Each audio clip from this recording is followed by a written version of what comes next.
Hello and welcome. Thank you for joining us. Today, we will begin with information regarding retirement and getting you prepared as you embark on that next chapter of your journey. Let's jump on in. As a reminder, we are New Mexico Educational Retirement Board, or as you may hear me refer to us as ERB. We are a defined benefit plan providing retirement income and benefits to New Mexico educational employees. Our members include employees working more than 0.25 of the full-time equivalent. Membership is a condition of employment for eligible employees. As a defined benefit plan, contributions are made by both you and your employer towards your retirement plan. The defined benefit plan provides monthly pension payments for the life of the retiree, and it also offers two options where you can provide lifetime benefits to surviving beneficiaries after your death. Today, we're going to cover eligibility, service credit, knowing your retirement options, payroll and COLA, the return to work program, and a little more.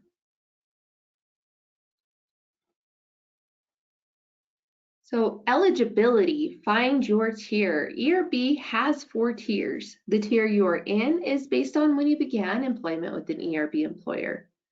Tier 1 is going to include those hired prior to July 1 of 2010. Tier 2 are those hired July 1, 2010 through June 30th of 2013. Tier 3 are those hired July 1, 2013 through June 30th of 2019. And Tier 4 are those hired on or after July 1 of 2019. When you are vested, meaning that you have 5 years of qualified service, you are eligible for retirement on the earliest date you meet one of the following criteria. For Tier 1, there are going to be 3 ways to qualify.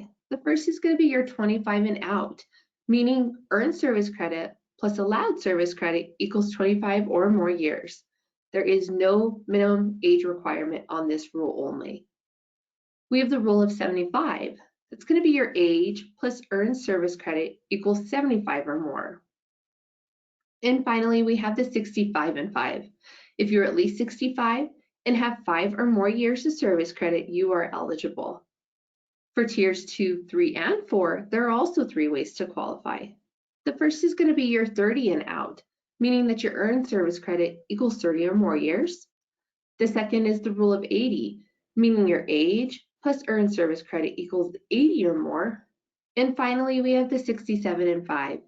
If you are at least 67 and have 5 or more years of service credit, you are eligible. It's important to note here that a tiered multiplier applies to all of our Tier 4 members. When you are eligible to retire, you receive a gross monthly lifetime benefit that's currently based on one of the following formulas. For tiers 1 through 3, it's going to be your final average salary, that is the average of your highest consecutive 60 months, or high 5 as we refer to it, times your years of service, times the 2.35% pension factor. That's going to equal your gross annual benefit. In Tier 4, as I mentioned, we will use a tiered multiplier. That is your final average salary, again, your high 5, times the graduated multiplier equals your gross annual benefit. A pension is calculated using a graduated multiplier, and that pension factor changes every 10 years up to year 30 and then remains 2.4% thereafter. For tiered multipliers, calculation is dependent on your years of service. Of course, if you need more information on how that tier multiplier works, you can always reach out to us and our member services team to get more information. Let's discuss service credit. So this chart here is a breakdown of what earned service credit looks like. Earned service credit is credit earned while working more than 0.25 of the full-time equivalent for an ERB covered employer. Members of ERB's defined benefit plan receive service credit for each calendar quarter which they are employed by an ERB employer and make contributions to that plan. You have the option of buyback withdrawn service credit. So if you have withdrawn your contributions from ERB's defined benefit plan, you have the right to buy back years of service credit up to the amount withdrawn plus interest at the current rate set by ERB. This applies to both active and inactive members. However, You may not buy back service credit after you've retired, and that actually applies for all of the service credit purchases. You have to make these purchases prior to retirement. You're not able to do it after. The next option is allowed service credit. The Educational Retirement Act allows certain types of service credit to be purchased and credited to a member's account. This allowed service credit is limited to a total of 5 years, and it will be included in the computation of the retirement benefits. Allowed service credit is not counted towards retirement eligibility, except in that Tier 1 rule of 25 and out only. Allowed service credit does not count towards becoming vested in the ERB plan. Again, to become vested, you must complete 5 years of earned service credit. We have a military service credit purchase. So members who have previously served in the military or the Commissioned Corps of the Public Health Service may purchase up to 5 years of allowed service credit in the defined benefit plan. Service credit for active duty may be purchased after 5 years of employment by an NMERB entity. And finally, we have the purchase of service credit based on accumulated sick leave. Beginning in July 1st, 2020, a member who has acquired 5 years of earned service credit, again being vested, may purchase additional service credit up to 1 year based on the amount of unused sick leave they have accumulated. It is important to understand, however, that sick leave is used to qualify you to be able to purchase service credit. It is not a conversion. To purchase service credit based on sick leave, a member shall have completed 5 or more years of employment with an NMERB employer making contributions, again, being vested. They must be currently employed by an NMERB employer as an active regular employee, and they must make a full payment to NMERB in a single lump sum for that purchase. Actual costs will be based on current actuarial assumptions, and they'll be different for each member based on their individual circumstances. For more information, of course, on any of the purchases, you have the option of reaching out to our member services team. You can visit our website, you can review the member handbook, or you can actually log into your member self-service portal and select the option to view the service credit purchase estimator and jump in there and just see what your options are available. Over the next 2 slides, I'll discuss the importance of the retirement options. Take into consideration your financial situation and any of your beneficiaries. The following options are available for all four tiers.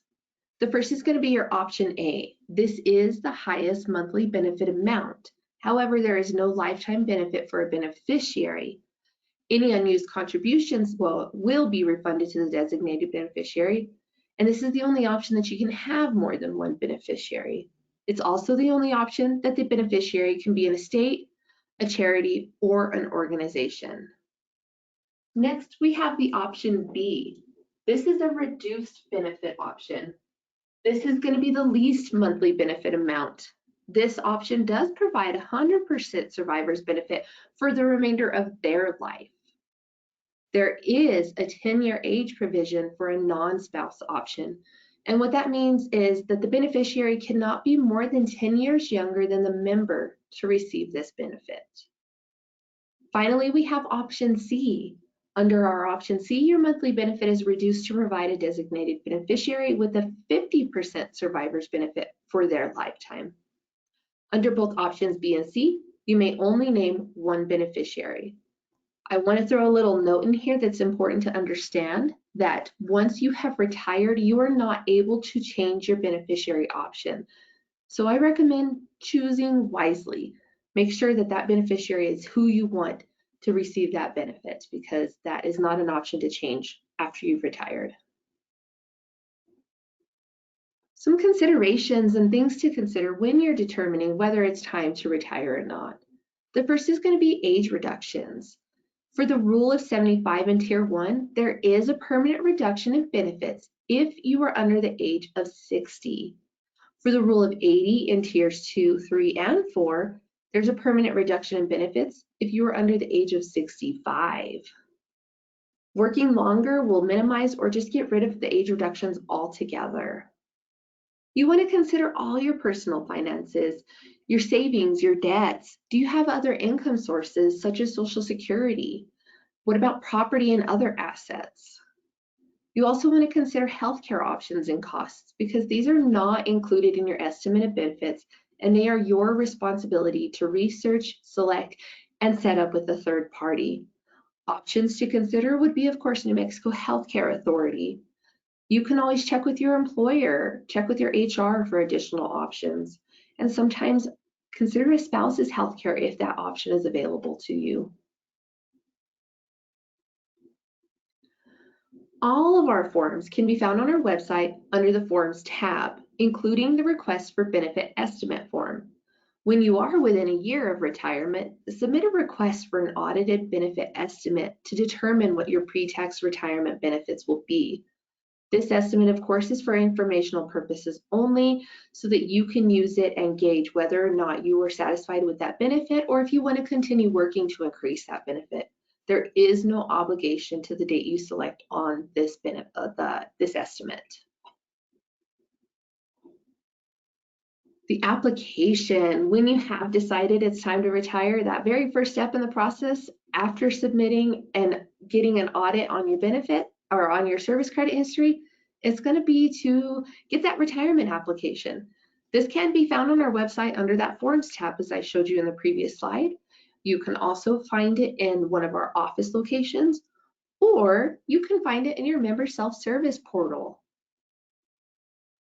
The very first step in completing the application is going to be your portion to complete as the member. If you're not completing it through DocuSign, where every portion of it is completed by you and your employer, on the DocuSign platform, you'll have to submit it with a wet signature if it's not on DocuSign. Page 2 is going to be completed by your employer. You can always check with your HR or payroll department for assistance. Page 3 of the application discusses the forms of the benefit payments. That is going to be your options B, A, B, or C. Pages 4 and 5 of the application provide the instructions for just completing and submitting that application. Next, you want to submit the application, but before you do, please review all your information to ensure that you will have a streamlined process. We also ask that you please submit your application about 60 to 90 days before your requested retirement date.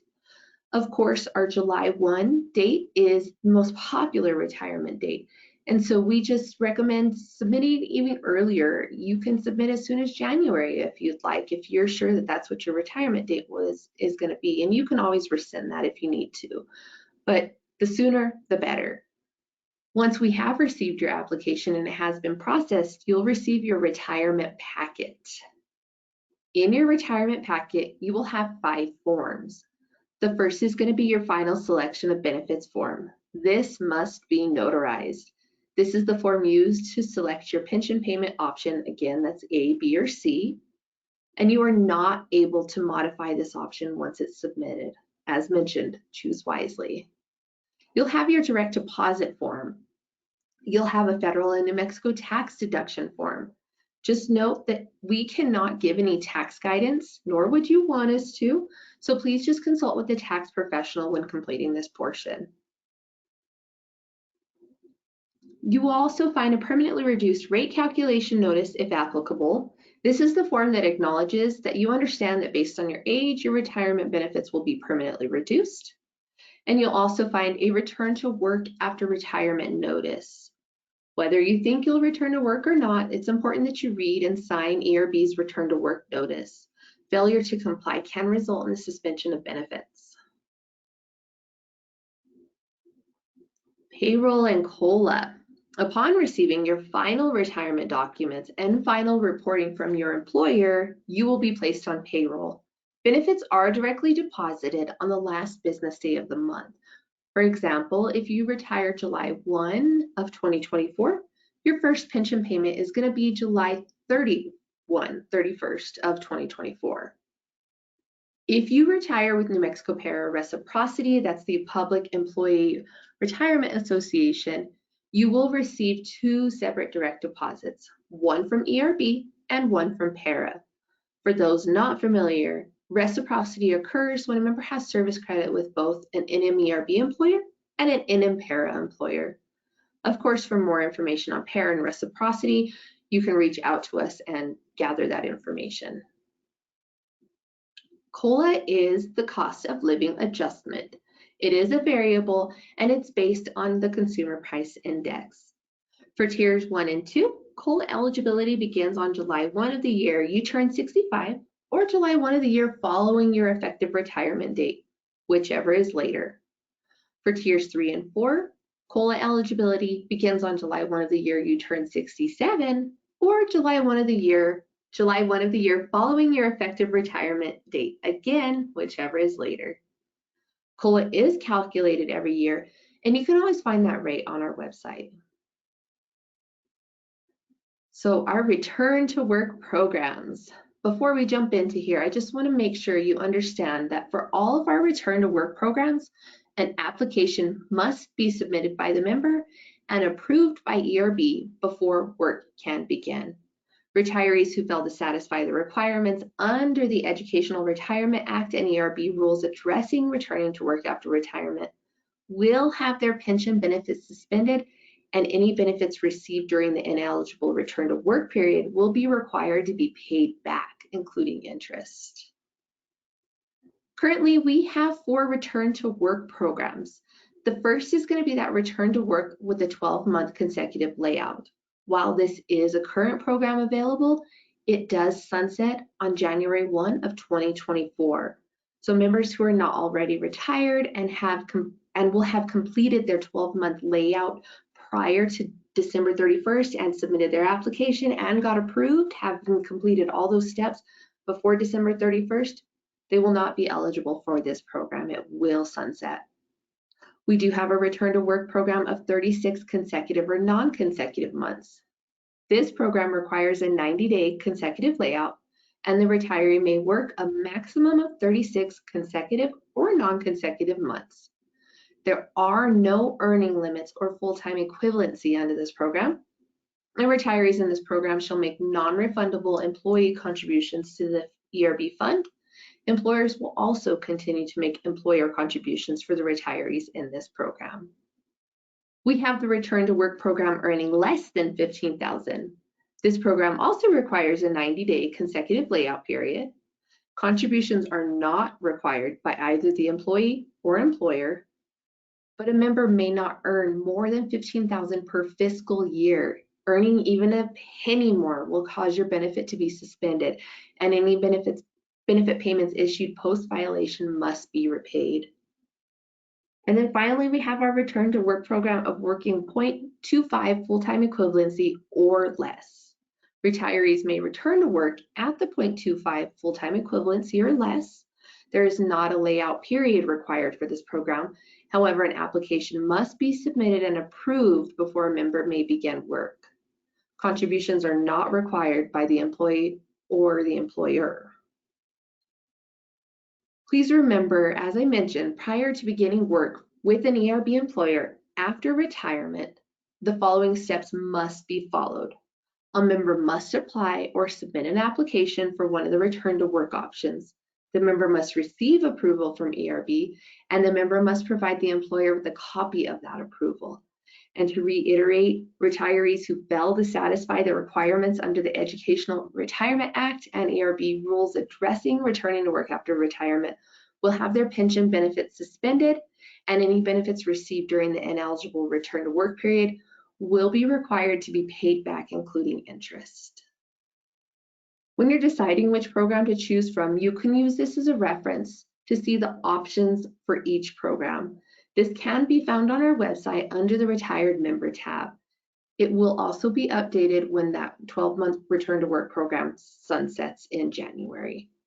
Of course, you can use this chart to understand what is required within each provision to make your decision on return to work. For ERB news and announcements, we recommend subscribing to our ERB Connect member newsletter, and above all else, we recommend registering, if you haven't already, on your member self-service portal.